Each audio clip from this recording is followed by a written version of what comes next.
invest 2.6 billion in textile farm in Kajiado County. And then below there is a photo of Treasury CS John Badi, Treasury PS Chris Kipto, and other officials meeting the IMF team led by Vita Gaspar, the Director of the Fiscal Affairs Department, and Yan Liu, Director of the Legal Department in Washington, D.C., United States. So it's all about loans, and more loans.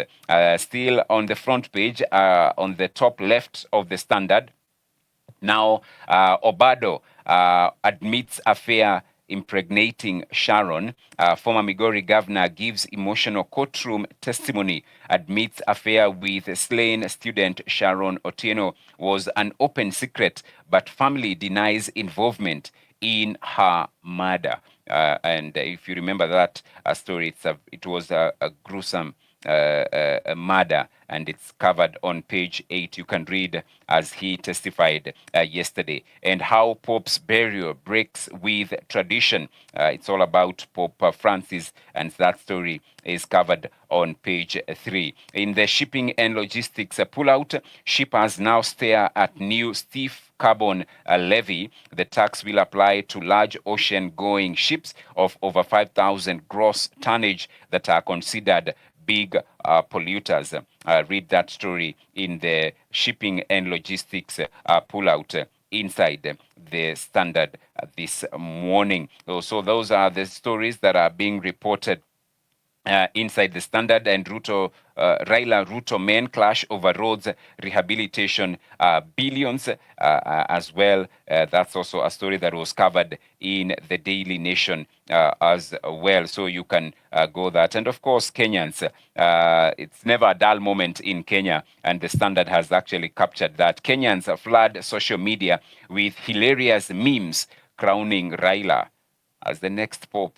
I tell you, these Kenyans, and joking, they always take it to another level. So you can read those and much more stories. And hopeful junior starlets jet off to Cameroon, set for redemption in World Cup qualifier. That is in the sports pages as well. So that's the Standard. If we go quickly to the Business Daily and what is being reported, and how Broke Farm won 2 billion shillings affordable housing contract. Director jailed for 30 days last year over 1.8 million shillings debt. Tender cancelled by public procurement watchdog. Read that story. And KRA seeks return of small farms to eTIMS.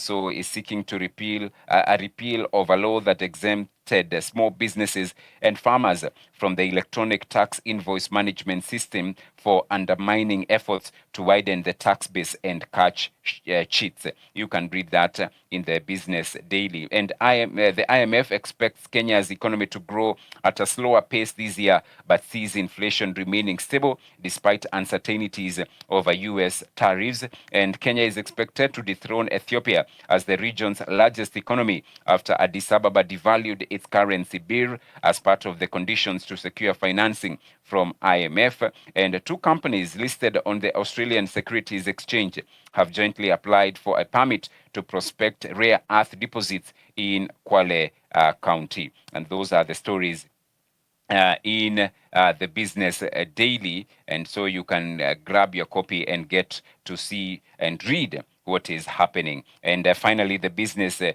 Taifa Leo wanasema kwa Raila si kuzuri.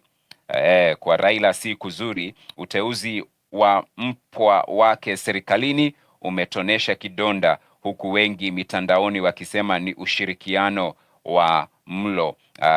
Kinara wa ODM Raila Odinga na kumbwa na shinikizo kali kutoka ngome yake ya Nyanza avunje ndoa yake ya kisiasa. Rais William Ruto kunusuru sifa yake kama mwana mageuzi. Kauli za gavana wa Siaya James Orengo na mwenzake wa Kisumu Profesa Anyang' Nyong'o kuhusu utawala wa Rais William Ruto wa Kenya Kwanza zimeongeza shinikizo za kumtaka Odinga ajiondoe serikalini. Na maelfu wajitokeza kuaga papa. Wazee wa kaya waonya spika Kingi, na koti yalegeza kamba kwa Waititu. Ni gazeti la Taifa Leo. And so a lot is being reported in the dailies this morning. Grab your favorite copy and get to read what's happening in our nation. Let's also continue as believers to pray for our nation. Allow us to take a break, and this is to pave way for the video of the day. See you in a short while.